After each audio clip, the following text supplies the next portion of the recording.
Let's go. If you letting people tell you can't do things and you believe in that, hey, check that out. What's going on, folks? Welcome to another exciting episode of Strong Arm Sports. LaParis, hold up, dog. Hold up. Let me tell these people. First of all, can I correct myself on something I said last week? Can I do that? Go ahead. Last week, man, your boy said Randall Cobb got dealt. I was watching the show back. I was like, what was I talking about? So let me fix that first, all right? Okay. Now that we passed all that, man, I'm KSpadeTheProspect. This guy. I'm your boy LaParis57, and together we form Strong Arm Sports. Spade, we got an action-packed show for him today. A lot of things to talk about. Can I kick it off? Let's do it, man. Let's get it. I want to start off with our favorite tennis player, Serena Williams. We love ourselves some Serena on this head show. So we got to talk about Serena Williams. A lot of people gave her a lot of, they kind of was going at her this past week because she ended up losing her match to Roberta Vinci. I think that's her name. And a lot of people was giving her, some backlash. I don't know why. I mean, you can't win them all, but I want to get your thoughts on this, babe. How you feel about Serena losing this match right here? Still a very amazing season. I got to admit, it is a tad bit disappointing.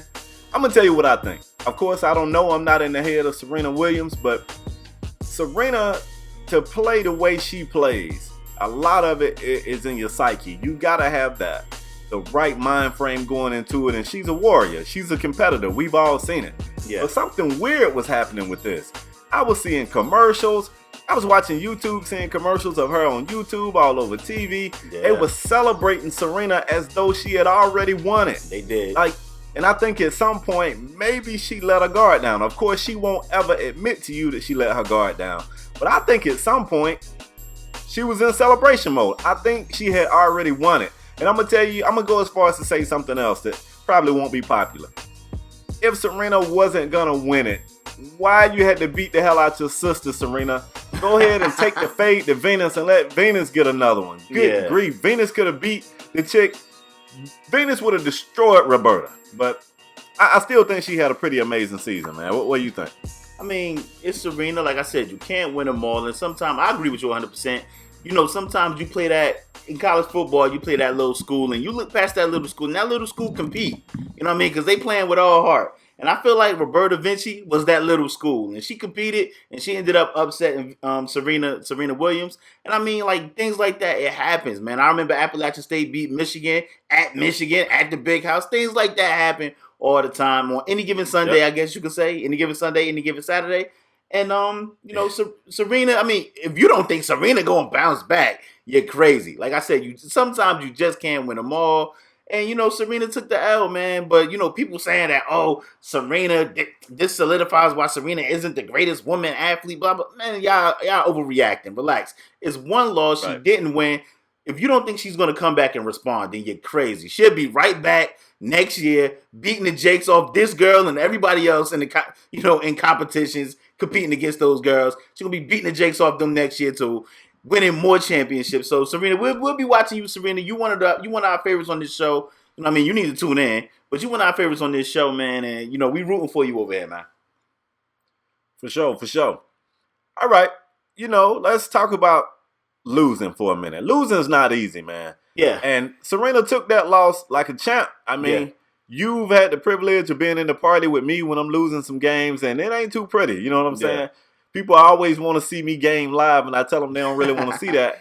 I don't lose very gracefully. Yeah. But let's move over to the NFL, kind of along the same lines. Okay. Man, we had a great game to kick off the football season Thursday night. We had the Patriots versus the Steelers, two big-time teams, top-tier teams in the AFC. It was a very competitive game, man. The Steelers was moving down the field with ease. They would just get into the red zone, and they would just goof up. I don't know what was going on in that game.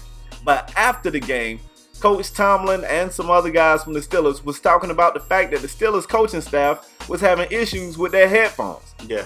And Coach Tomlin was banging the cannon, bro. Ooh. He was saying, this is nothing new. Anytime you come here, something you got to deal with. Mm-hmm. He was upset that the officials didn't discontinue the Patriots' use of the headsets, which I think at a later point somebody said they did. Mm-hmm. But he was upset, man, and they was trying to give him a way to back out. They were like, are you saying it's intentional? He was like, look, I said what I said. We was listening to the Patriots radio broadcast, for most of the first half. And I want to ask you, how much of this is Tomlin just being mad? Like, he was mad because he lost the game. You think it was that, or you think this is something that really holds merit? One thing I get from Mike Tomlin is I don't think he's a liar. And I don't know Mike Tomlin, we don't know him, but I don't think he's a liar. So if he said they was listening to the Patriots radio broadcast, I'm going to believe that man. Now, did the radio issue have anything to do with the outcome of the game? Absolutely not. And I think Mike Tomlin is a good enough coach and a smart enough man to know it didn't have anything to do with that either. But for him to say that this isn't anything new, something always happening in that stadium when they roll up there, I'm going to believe him. I'm going to believe him. Now, a lot of people are going to say it's sour grapes because they lost.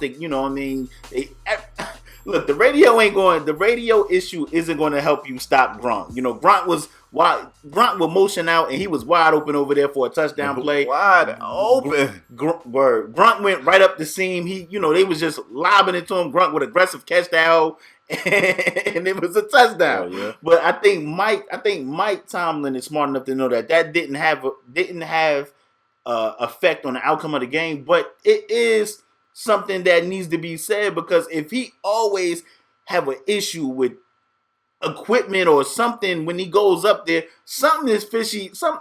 Around the league, something is fishy about the New England Patriots, and the whole league know. I mean, that's why they said that the other 31 owners was on Roger Goodell to bang the cannon on Brady about this suspension. All the other owners of the NFL teams wanted Goodell to go after Brady. That's why everybody like, Goodell should be fired. This is Goodell's fault. The other owners are like, his job is safe, because they was telling him to go get Brady, go get New England. Like, Goodell works for the owners, and for all of the other 31 owners or teams that have an issue with New England, Spade, you gotta admit something is fishy. I don't know what it is, but something is fishy with New England, man. Yeah, well, I mean, a wise man once said, if the Patriots can't beat you, they'll cheat you. I really believe that. It is a couple of things I want to throw in, just food for thought. I'm not trying to sway your opinion one way or the other. This is just food for thought. Okay. One thing, the Pittsburgh Steelers, a couple of days later, maybe the next day, they withdrew, because they wanted to file like I don't even know what you want to call it. They was going to file a grievance or some shit. They was pissed. And then they withdrew that. So that's food for thought. Like, did they withdraw it because they like, we was just pissed off because we lost that game and we couldn't get right, or what? And the other thing I want to throw at you that's really food for thought. And I mean, I really, really, really want you to think about this. Sometimes, man, most of the time you see it in players, not necessarily teams, but a reputation can be created and it can be hell to get away from it. Mm-hmm. You take, for instance, James Harrison. Once James Harrison got the reputation for being like a dirty player or somebody who would, perform illegal hits, he could make a tackle that looked just like a tackle we just saw 3 plays ago, and he'd get flagged for it. Yeah. So I guess what I'm saying is, it's also an element to now. Every time something to go wrong with the Patriots, people gonna assume they cheaters. Like, do they have this reputation now? So I don't know. So our favorite knucklehead in the league got a job. So you may ask, which one? We're going to talk about Alden Smith, man. Alden Smith, former linebacker for the San Francisco 49ers, found a job in the Bay Area. You know what I mean? He's staying on the Bay side, and he's going to the Oakland Raiders. Now, me and you got this, running joke on this show that the Oakland Raiders are your last stop. Look at Trent Richardson.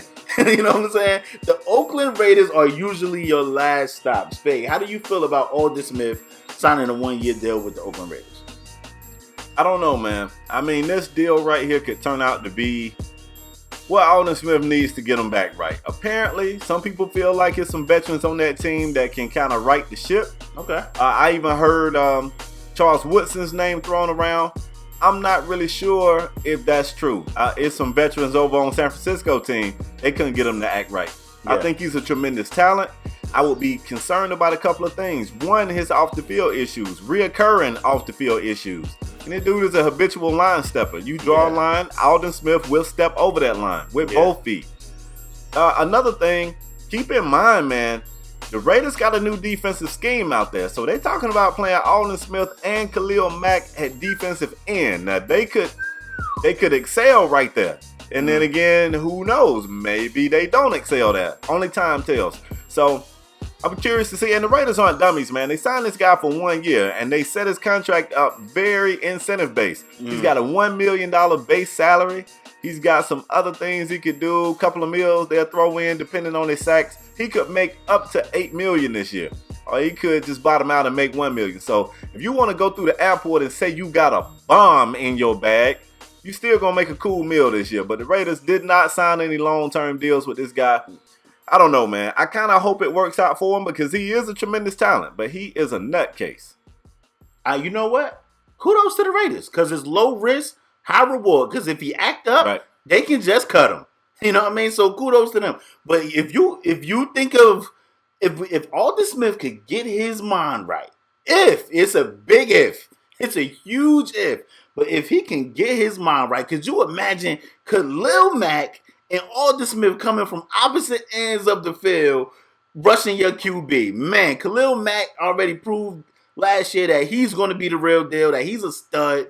Alden Smith, we already know he's a tremendous talent. He can play this game, but he's a knucklehead. So hopefully him being around Charles Woodson and Jack Del Rio, the coach, hopefully they are able to mold them into, you know what I mean, mentally. Because, you know, his problems isn't on the field. Like, on the field, he's a terror. He's a terror. But mentally, off the field, he got to get his mind right. But if he is able to keep his mind focused on football and off that dumb stuff off the field, Khalil Mack and Alden Smith could be a terror for the league and the Oakland Raiders, especially in that AFC West, playing against guys like Peyton Manning and Phillip Rivers and Alex Smith. They need a guy that can. They need guys that can rush the passer and get to the passer because all those guys throw for a ton of yards. So they need guys that can get to the passer. But let me ask you this before we move on. Okay. What are you expecting to see from these guys moving? Both of these guys are outside linebackers that's going to be playing in. You expecting a bump in production or you expecting, you know, some adjustment time or whatnot there? What do you think? I mean, to me, I don't think it's going to be an adjustment time. These guys, they are known for rushing the passer. To me, them moving the outside backer with the coverage, you know, they really not good coverage linebackers. To me, them guys want to get after the quarterback. So I don't really see an adjustment period. Then to me, I think their problem was covering like tight ends, running backs, playing zone. If you tell these guys to pin their ears back and go get the QB, go tackle the dude with the ball, I think that's what they do. So I don't see an adjustment period there. I mean, how do you feel about that? I'm really not sure, you know, because I know it's scheme above anything, man. You could take a stud player and put him in a different scheme, and he look like a fish out of water. So I'm curious to see what they do. I mean, Khalil Mack is the real deal. I want to believe they both are. Like I said, I think Alden Smith is a talented guy. So we'll see. And the Raiders need it. So hopefully it works out for both involved parties. Because if it don't work out for the Raiders, they'll be okay. If it don't work out for Alden Smith, he's just going to be a tall, athletic-ass grocery bagger or something. Because, you know, if it don't work out in Oakland, it's a done deal. That's my last point, Spade. This is Oakland. So, you know, this is the last stop. Look at Trent Richardson. To me, I don't see Trent Richardson getting another job. We always say on this show, the Raiders is your last stop. So, Alden Smith, if you mess this up, I think you're done, bro. I'm serious. I think you're done. That's right. I mean, Randy Moss, the only guy that made it out of the jaws of Oakland. But let's move forward, man. While we in football, let's talk about another guy from the Bay Area. Well, I don't know if he's from there, but we know him from there. Let's talk about Michael Crabtree. This guy right here, you know, also in Oakland. And this guy also is coming from San Francisco. He's got something to say.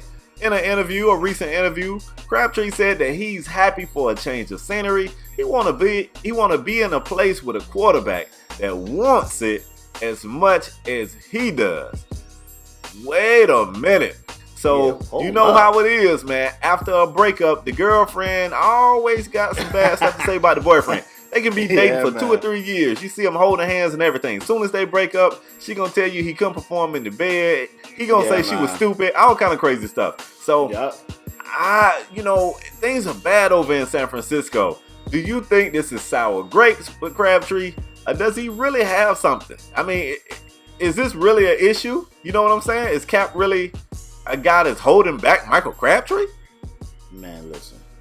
I don't even want to call this sour grapes. I don't know what it is. I'm tired of guys moving on from their previous situation and talking about the old situation. I had this problem with LaShawn McCoy when we talked about him earlier in this show.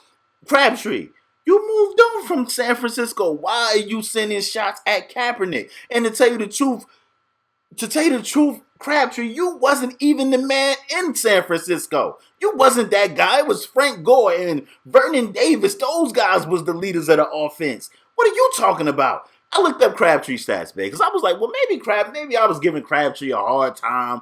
You know what I mean? Crabtree had one good season. That was 2012. He had like 85 receptions, 1,100 yards, 9 TDs. Other than that, he never had over 6 TDs. He never had over 72 receptions. He never had over 1,000 yards. Like, for you to come at Cap, and if I'm not mistaken, I could be wrong, but I think 2012 is the year when they went to the Super Bowl. Was that 2012? It might have been. I'm not too sure, but whatever. That might have been when they went to the NFC Championship game. But that was Crabtree's best year. And for you to just send shots at Kaepernick over there worried about the San Francisco 49ers. The season is about to start tomorrow, Crabtree. You need to be worried about the Oakland Raiders.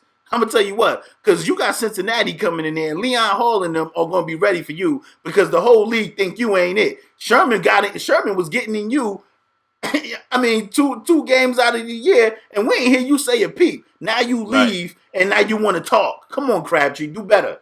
That's crazy. You know, I'm thinking to myself, I got my own complaints with Colin Kaepernick. I think he's a pretty good quarterback. There are some things about him I'm not a fan of, but I could see this statement if you went to play with Brady or Rodgers or Breeze or, you know what I'm saying? And I like Derek Carr, but there ain't no way you trying to tell me that, found like this perfect quarterback situation in Oakland with Derek Carr. I don't know. So I definitely feel like it's a situation of him saying, hey, you know what? I'm way better than I looked in San Francisco. Colin Kaepernick held me back with his limited ability. That's what I think it is. I still think it's cheesy. But I don't think it's him being like, I just don't like Colin Kaepernick. I think it's about him trying to boost himself up. He's saying, hey, I didn't look that good in San Fran because my quarterback didn't make me look that good, but I'm really good. That's what I think it is. At any rate, Michael, I'm going to need you to take a playoff, man. Just sit down. Exactly. And before we move on, Spade, I want to say I like Derek Carr too. His arrow is pointing up, but he's a young quarterback. He's going to go through some struggles. My question to the viewers out there, is Michael Crabtree the number one guy in Oakland? Because I think it's going to be Amari Cooper. So you got to ask yourself, is Crabtree even the man in Oakland? Because to me, he wasn't the number one guy in San Francisco. Vernon Davis was a perennial Pro Bowler. He kind of fell off these last couple of years, but he was a consistent Pro Bowler. You know what I mean? Like Frank Gore was a steady rock for that offense. Is he the number one guy in Oakland? Answer that question for me. Moving on. Spade, Mayweather came out. He did a little interview. And Mayweather came out and was like, the guy asked him, it was a guy from ESPN, if I'm not mistaken. He asked him, said, do you think you're the greatest, boxer of all time? And Mayweather was like, yes. So then the dude kind of asked him, like, do you think you're one of the greatest? He said, no, I'm the greatest. He said he's the GOAT. So it got us to, me and you was talking, and we was like going back and forth about Mayweather and who we have as the GOAT. First of all, I'm going to ask the viewers, is Floyd Money Mayweather the GOAT? Is he the greatest boxer of all time? Spade, what's your thoughts on Mayweather saying he's the GOAT? Oh, well, I mean, it's no shocking me whatsoever that Floyd thinks he's Spade, I don't want to cut you off. Let me strong arm in here. I figured you were going to do this. Let me strong, because I have two questions for you. One,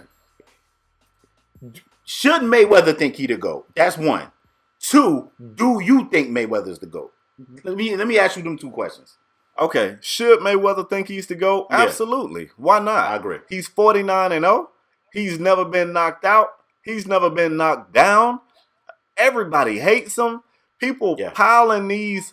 They pile in these venues hoping to see his downfall, and they haven't seen it yet.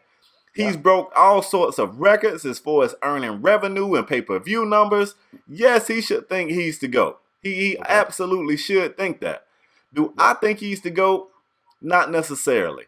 I think he's great, though. A lot of people don't like Floyd. And I'm going to tell you this. And I hate this about sports. And you see it a lot of times with quarterbacks. And I don't want to cross sports, but people want to see you be successful, but they want to see you do it the way they want to see you do it. I agree. Yeah, well, Floyd, Floyd don't stand in the ring. Where's the rule book to say he got to stand in the center of the ring and exchange punches? Like, this ain't a Rocky movie.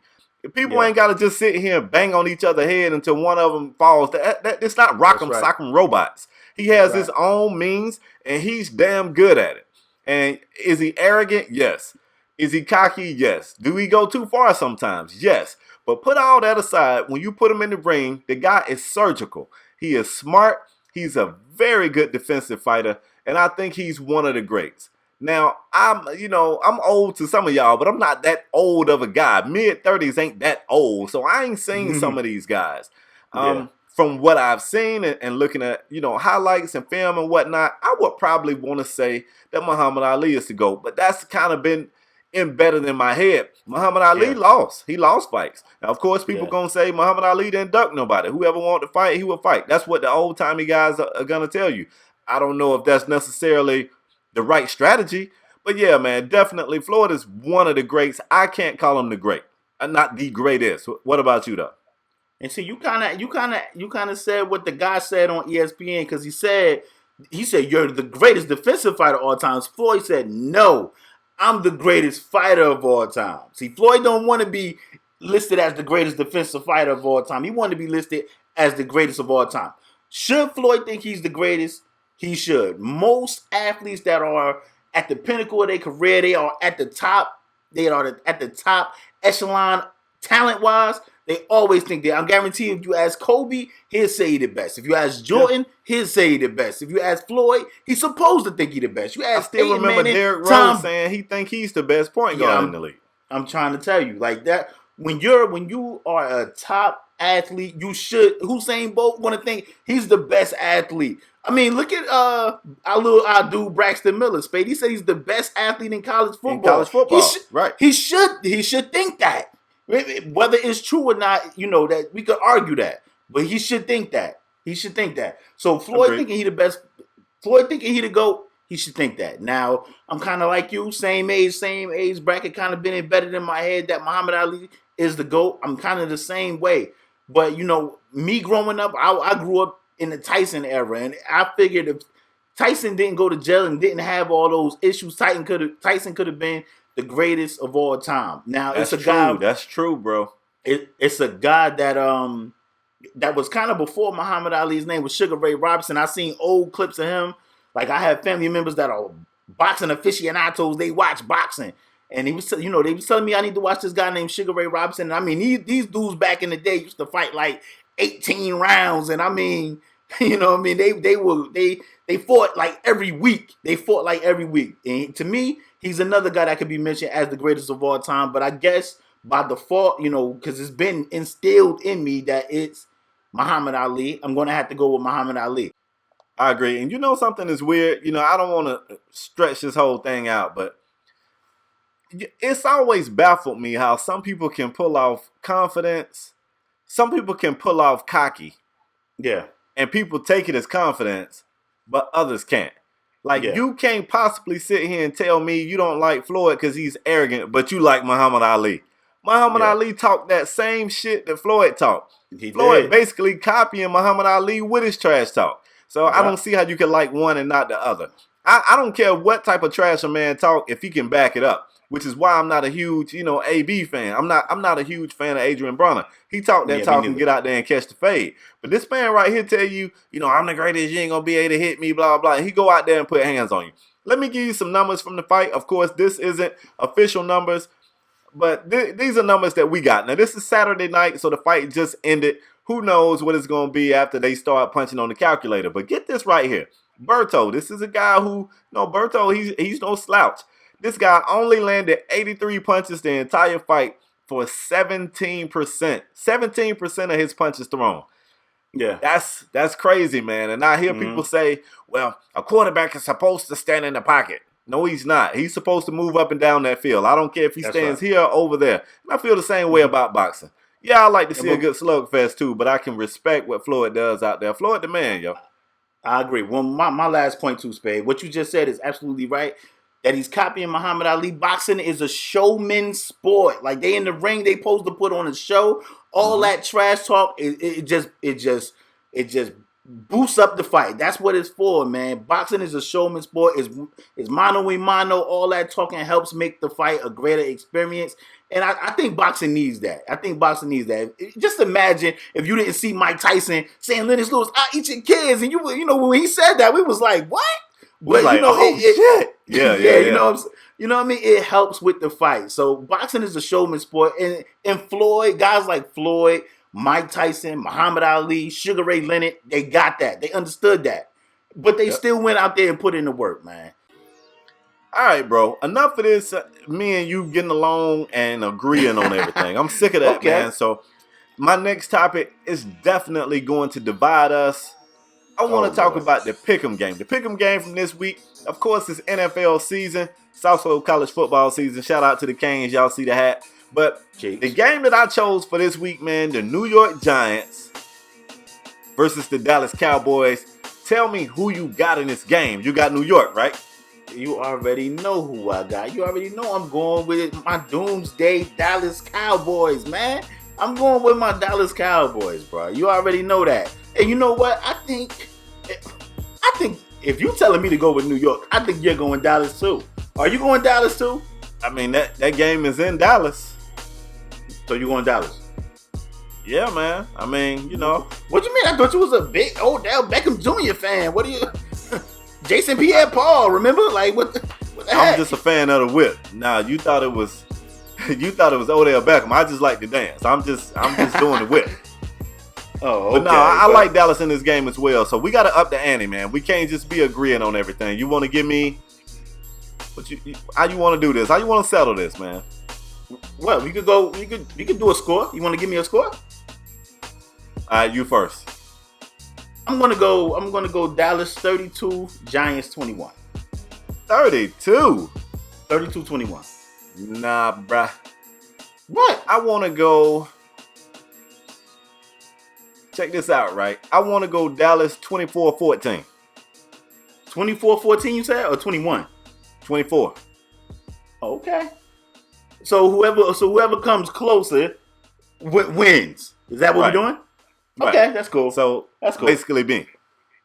Nah. I'm shocked you even, hey. Bro, I won because you went Dallas. I was expecting you to go Giants. I didn't know you know, you gotta put that fanmanship, you gotta put that mess in your pocket when it's pick'em time. You gotta go with what you know. And I know these boys are in Dallas. I think it's some Giants banged up. I don't even know if Victor Cruz is going. Yeah, give me Dallas. Nah, Victor Cruz ain't going. I don't think he's going. He ain't going. Jason Pierre-Paul ain't gonna be there. You know what I mean? He blew up his hand. Jason Pierre, you cannot say he blew up his hand on the show, bro. What else we got, man? Let's finish this thing strong. All right, we're going to wrap it up. We're going to wrap it up. And guys, for the first time this season, we're bringing back the Strong Arm Performer of the Week. Spade, you want to go first? Because I got to go. Let me go first. Now you go first. Your Strong Arm Performer of the Week. Tell me. Let me go first, man. This guy right here was the first overall draft pick in my fantasy league. Just to show you how I can put my fanmanship aside, my first pick went to Tom Brady. Tom Brady is my Strong Arm Performer of the Week. After all of the crazy drama that this team dealt with in the offseason, this guy was able to overcome a 6-game suspension that never happened, came back for game 1, started and flung the hell out of the football to the tune of 25 of 32, man. 288 yards passing, 4 TDs and no interceptions. Welcome back, Tom. Deflate that, y'all. Deflate that. For that, Tom Brady, you my Strong Arm Performer of the Week, bro. Didn't we call that, though? We said he was going to come out like a bat out of hell. I knew it. We said that. I knew it. We said that. But let me tell you something, Spade. Let me tell you who my Strong Arm Performer of the Week. I know you're tired of us agreeing. But my Strong Arm Performer goes to Tom Brady, lawyer. Whoever that lawyer was. Whoever the lawyer was that got Tom Brady out of that suspension, that got Tom Brady back on the field, that made it all possible for you to pick Tom Brady as your Strong Arm Performer, That lawyer gets my strong arm performer of the week. That lawyer was in them courtrooms, hustling and bustling, and got that judge to say, you know what? Roger Goodell, take a playoff, as we say. Take a playoff. Tom Brady's going to play week 1 and this season. You know, in typical NFL fashion, they did file an appeal, but we might not deal with that for 2 years. Tom Brady will be on the field. So my strong arm performer of the week goes to Tom Brady's lawyer for getting them out of that pickle. Oh, Lord. Man, all Tom that Brady good football, all this good sports we've seen, bro, you're not going to pick somebody who was out there on the field giving they all? You picked Tom. And he was in the courtroom giving his all. That lawyer was in there. That lawyer was in there getting it in, and he made it possible that you could pick Tom Brady as your strong arm performer of the week. So my strong arm performer got to go to that lawyer for getting it in that courtroom, man. Kudos to that lawyer. Jeez, here's to you, Harvey Specter. For real. Way to get it in and then get Tom Brady out of that pickle. But Spade, that's pretty much it for this show. You good? Yeah, man, I'm good. Good show. I'm glad everybody hit me. Not everybody, but a few people caught me on my mistake last week. Like, hey, Spade, what you mean? So I'm glad y'all caught that, man. We don't have somebody to catch our errors. So, hey, if you catch mine, I appreciate it. Yeah, so you know what I mean? That means y'all watching. And, that's right. You know what I mean? If you catch your errors, that means you guys are watching, which is greatly appreciated. As usual, if you new here, if you never heard of Strong Arm Sports, I don't know where the hell you been because it's the best podcast on YouTube. But if you new, bang the subscribe button. It's up there, down there somewhere. If you're a regular here, as usual, bang the like button, hit that thumbs up. It take a second and a half. And I mean, you here anyway. You might as well bang the like. You here anyway. Just hit the like button. We appreciate that. It helps the show out. If you don't want to see our mug shots, you already know we got podcasts everywhere. iTunes, UPodOmatic, SoundCloud. This will be up as soon as the video go live. So in typical fashion, we want to say we appreciate you guys watching the show, coming through, showing Strong Arm Sports love, man. On to bigger and better things, a bigger and better season. We appreciate you guys watching. We'll see you guys next episode.